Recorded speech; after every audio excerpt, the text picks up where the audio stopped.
Let's talk about a headline that made me laugh so hard. My croaky voice got even croakier. So, what do I mean?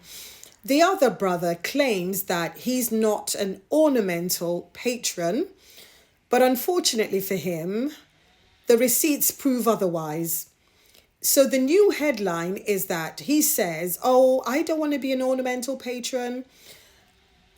And yeah, this is what I think. I mean, his team can spin it all they want, but when you strip away all the gloss, the photo ops, the carefully staged 30-minute engagements, well, the record and the evidence actually speaks for itself. So, this is the reality. Number one, according to reports, his engagements are famously short, often under an hour, sometimes 20 to 30 minutes. It's perfect for pictures, but unfortunately, zero depth and no measurable impact. And here's another thing, he has no signature legacy, nothing on the level of, for example, his dad. His dad has decades in terms of globally recognized work, outcomes driven work. If you take the Prince's Trust, when he was, well, Prince of Wales, when his dad was Prince of Wales, he founded the Prince's Trust. And that has been credited with changing lives and turning young people's lives around. And it's been highly, highly commended. And remember, his dad for decades also cared about the environment, also cared about organic produce, although he made a shed load of money from it, but at least he left a legacy. And then we move on to the other brother's younger brother, Prince Harry. Prince Harry, we know he deeply cares about wounded vets, the Invictus Games, global impact, speaks for itself. His charity that was hijacked, Centre Ballet, did wonderful, wonderful things for the children of Lesotho who had lost parents to HIV and AIDS. So we have two examples in his family doing incredible legacy-driven work. But him, on the other hand, pledges. There's a problem over there, a pledge. A problem over there, a pledge. Everything is pledge, pledge, pledge. Or he will lend his name to a project where other people have done the hard work. So yeah, unfortunately, record speaks for itself. So let's now move. And for people say, oh my God, that's unfair, Elizabeth. He has done blah, blah, blah. Let's have a good look at what he's been doing so far.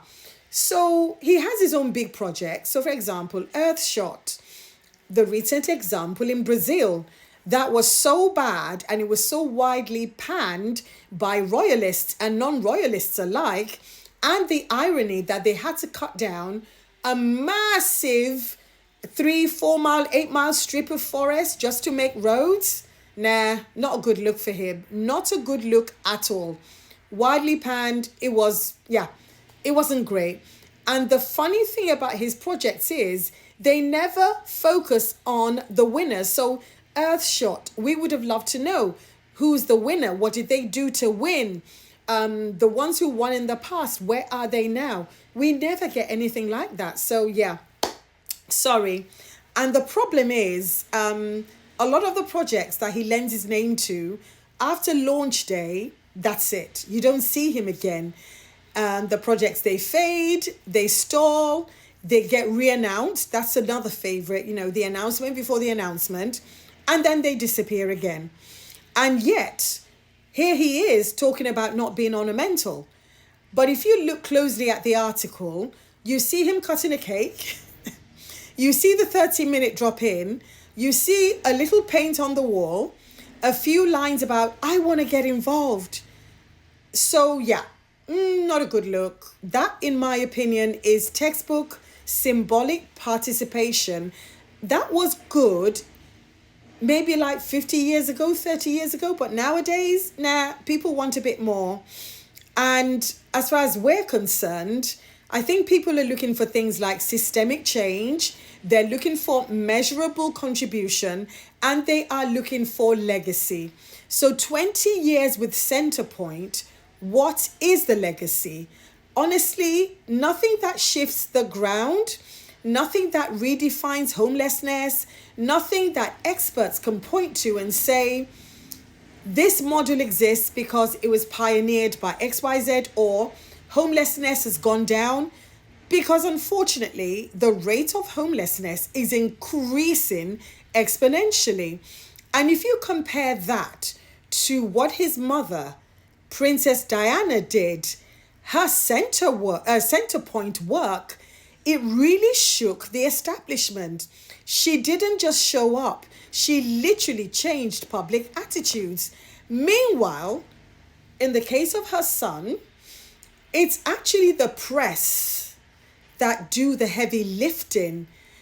Because when you look at things, you look at this man that is not even pushing for legislation. He's not changing how the homelessness prevention is being financed, and he's not doing a sustained campaign, because his mother, she was unstoppable.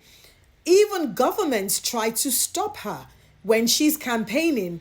This man is not doing the same. He just shows up 30 minutes, does a bit of photo op, and that's it. So I'm sorry that the same outlets that tear down his brother and his sister-in-law will turn around and inflate this man's very, very minimal efforts.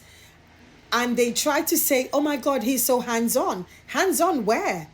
So yeah, for me, the funny part is saying, I don't want to be ornamental, and then you do ornamental things. So yeah, you can't even compare the impact that of his work. You can't compare it to what Harry's doing and what Meghan's doing. So sorry. But I suppose you can compare it to what his wife is doing, because again, she's pretty much the same. Open up an office in the palace somewhere, a room, invite experts, talk about raising awareness and how we need love and da. Meanwhile, children are still hungry. So yeah, I suppose it checks. But yeah, let me know what you think. My name's Elizabeth. I'm the author of The Luxpreneur. And for more insights like these, please like, share, comment, and follow me.